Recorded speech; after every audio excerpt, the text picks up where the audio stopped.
AfD, are they neo-Nazis? Natural radicalization. The issues that Petrie and de Flugel were addressing, immigration and Islam, had risen to prominence in that year's migrant crisis. The crisis resulted in the Merkel madness.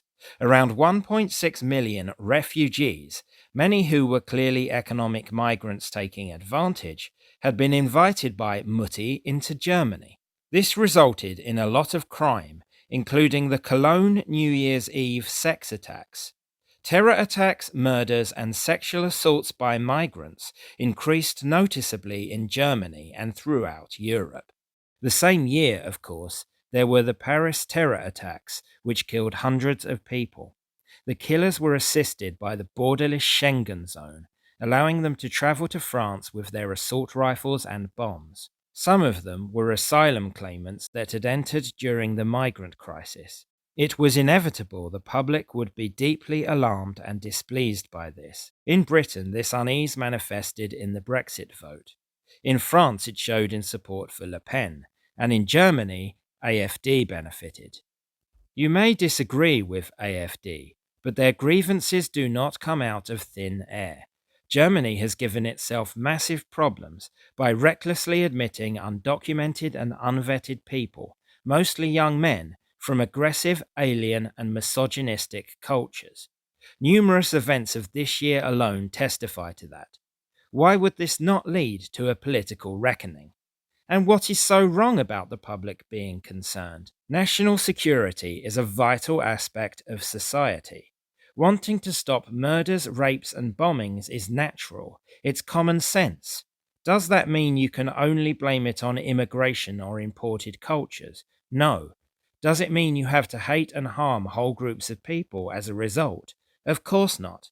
But it does mean you should take measures to protect your country and confront ideologies that are threatening it. Political parties are there, hopefully, to channel such discontent into reasonable action, to prevent the public or extremist groups from taking things into their own hands. Civilizations do not survive if boundaries are not set and order is not maintained. Stance on Islam. With policies against immigration, the asylum system, and Islam, as well as its economic policies, it is fair to categorize AfD as right-wing. However, as with many European political parties which have come out to oppose radical Islam, they are doing so in defense of Western liberalism. Surely this could be considered left-wing. You can't be socially progressive on one hand and supportive of radical Islam on the other. If the latter flourishes, our freedoms of expression, sexuality, and religion will be vaporized, along with women's rights and democratic rights.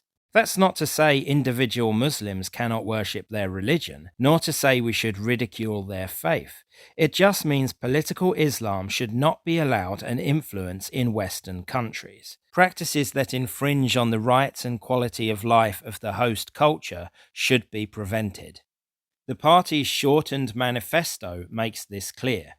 The AfD clearly opposes Islamic religious practices that are directed against the free democratic basic order, our laws, and the Judeo-Christian and humanistic foundations of our culture. Many moderate Muslims live law-abiding and integrated lives and are accepted and valued members of our society. They belong to Germany, but Islam does not belong to Germany. The full manifesto says, we want to prevent Muslims from becoming radicalized to the point of violent Salafism and terrorism. We should point out AfD had been labelled controversial from the start because it was a threat to the status quo. Even wanting to leave or radically reform the EU was seen as rather dangerous by the establishment, especially in the country that was the main architect and beneficiary of the project.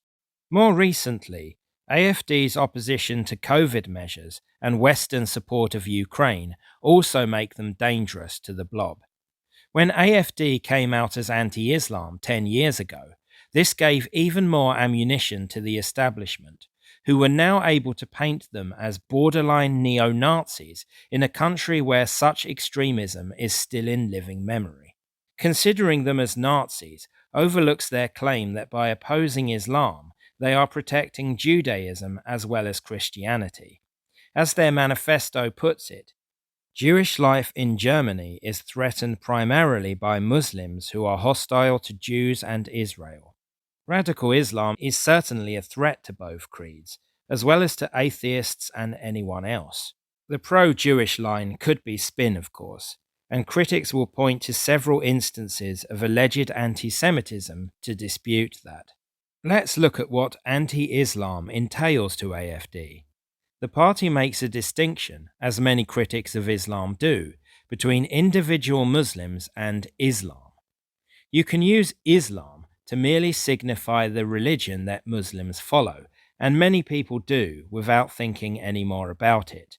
However, the word itself means submission, total submission to Allah and the teachings of Muhammad.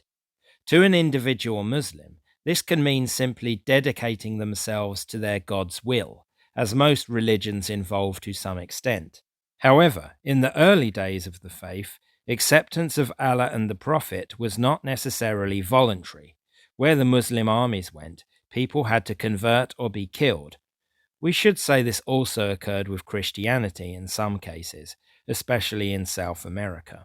This still happens on occasion in the Middle East and Africa, insurgents forcing non-believers and minority Muslim sects to convert, if they are even given that chance. Thus, an aspect of Islamism, which is considered the political application of Islam, is not just to protect the religion, but spread it across the world. And not just spread it, but to make it the dominant force, eventually the law that presides over all mankind. It is this interpretation of Islam that I believe AfD is referring to. Preventing such an agenda from happening would be desirable, would it not? Some will consider the party's opposition to the burqa and the Muslim call to prayer in public illiberal, and there are debates to have about that. But banning such things does not outlaw adherence to the Muslim faith in private or in the mosque. It doesn't prohibit traditional dress, individual prayer, and so on. That is only right and proper in a free society. But we don't have to accept fully covered women in public or Arabic calls from the minaret, no more than they would accept overt displays of Christianity or Western decadence in Saudi Arabia. Nor should we have to accept Sharia courts, foreign-funded mosques, blanket use of halal, blasphemy laws or morality patrols. AfD must be eyeing the UK with concern as it lurches in this direction. AfD rules out all of these things in its campaigning material. It also wants to ban the construction of minarets and have state licensing of imams. Natalism. Another aspect that makes some queasy about AfD is the policy of encouraging native Germans to have children.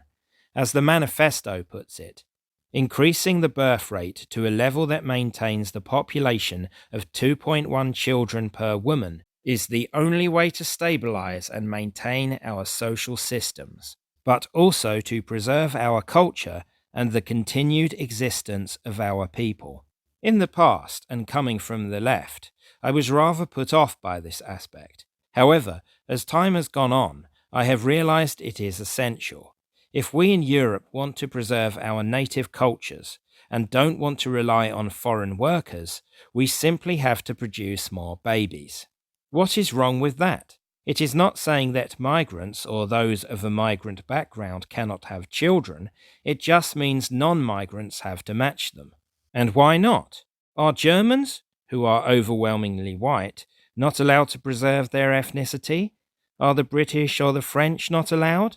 If they are allowed, which they should be, then it follows they must continue to have children. Indeed, they need to have many more given the current low birth rate.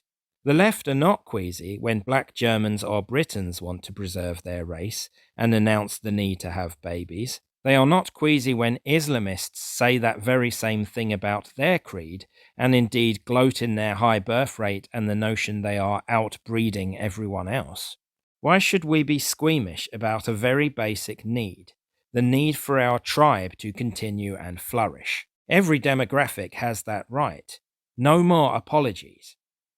Indeed, the incentives AfD propose do not discriminate against non-Germans or non-whites. They realize the demographic majority will hold if these incentives are widely taken up. Controversial AfD posters include Burqa, we like bikinis. Picture of 3 white women in bikinis. In some versions, there is a black and a white woman. One version has the slogan, Our country, our rules. Burqa, I'm more into burgundy. Picture of 3 women in traditional German dress with glasses of wine. Islam, it doesn't suit our cuisine. Picture of a pig. Islam free school. Picture of jubilant white schoolkids. Stop Islamization. Picture of 3 women in niqabs. New Germans, we do it ourselves. Picture of a pregnant white woman. And what is your reason for fighting for Germany? Picture of Frauke Petry holding a baby.